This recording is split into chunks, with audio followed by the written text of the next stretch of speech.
Just listen. Little details that tell the world we are not invisible. Ignore anyone who doubts you. We came to work and to live, and we got a lot in common.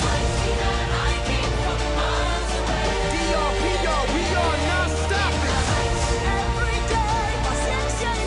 Until the day we go from poverty to stock options. Today's all we got, so we cannot stop. This is our block in the heights. Hi, it's Anthony Allen Ramos from GLAAD. Stephanie, nice to see you. Nice to see you, Anthony. And also, this is not Anthony Ramos, your co-star, even though. I did read that. I read that on the thing and I was like, I wonder if like for the next year, this will be really fun for Anthony at like restaurants, like getting a resi. You'll be like, I'm Anthony Ramos. I know. But first off, congratulations on expecting a child. We're so excited for you. Thank you very much. We're really pumped.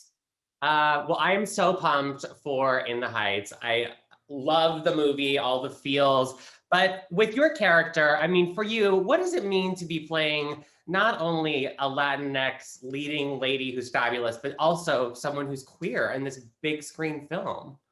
It's really special.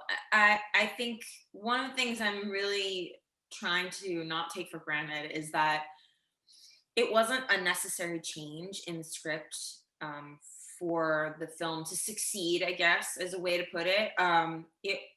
It was certainly something that was thought about, making the characters of Carla and Daniela gay and a gay couple, and a functioning, happy, loving, adorable gay couple in the community and the family of the film was something that I think Kiara and Lynn and John thought about.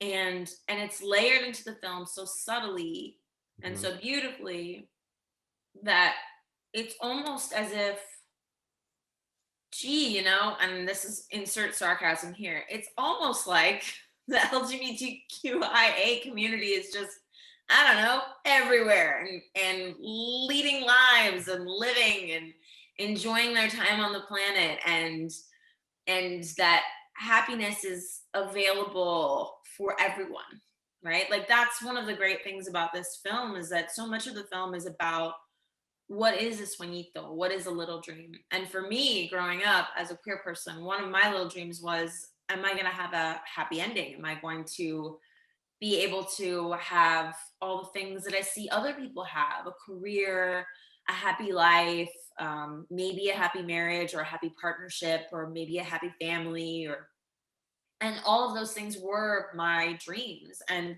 they can come true, and they can come true for everyone. Everyone deserves to have their dreams come true. I think the layering in of Carla and Daniela as a gay couple in this film is beautiful because it's subtle, but it's there.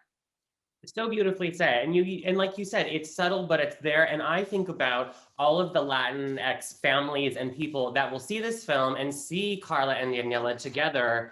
And especially with Latin cultures, which still, you know, there is a lot of tradition and traditional thinking when it comes to queer people. So, you know, what are the conversations that you want those families to have when they see your character on screen and that relationship? I'm so glad you asked that, because I do want there to be conversations. I think that's really the goal. I can't control, no artist can control what the conversation is after you've released the art into the world, right? Like you've just, this is the thing and here it is and you do with what you will. But the conversations afterwards, I'm so hopeful that, you know, that families and friends talk to each other after this film, in the car or on the way home or the next day at breakfast, and discuss what they thought about how the characters all function together, and whether or not they can still, you know, if let's say they have some preconceived notions or prejudices, whether or not those prejudices and preconceived notions have been challenged by watching the film and falling in love with some of these characters. Not only Carla and Daniela, but characters like Sunny, who may be going through something that they haven't dealt with themselves or are dealing with. And I'm just really thrilled for art in all its forms to encourage people to discuss what's actually happening socially in the world now. It feels so important, and I loved it so much. You know, speaking, you mentioned your personal dreams, and I think it's important because you have said that just because I am married to a man and now that I'm having a child and we're expanding our family, that doesn't mean that I'm any less queer or I'm not queer. And I know it's important for you to talk about that. Yeah, yeah. I think, the more I talk about it, the more I think it allows other people to talk about it. For example, and I'll share a personal story, but on our set on Brooklyn Nine-Nine, I recently had a crew member come up to me and say, Happy Pride. And I was like, oh, Happy Pride. And then he shared with me that his kid, his preteen kid, had recently come out to he and his wife.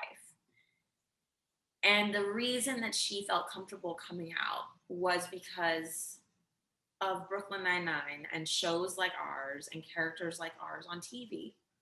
And then he said the next day she came kind of like bounding down the stairs, talking excitedly about how she was so psyched to celebrate Pride this year because she was going to be a part of it. And she couldn't wait to start learning more about the history of her gay community. And I just thought, oh my God. I mean, I was floored when he was telling me all of that.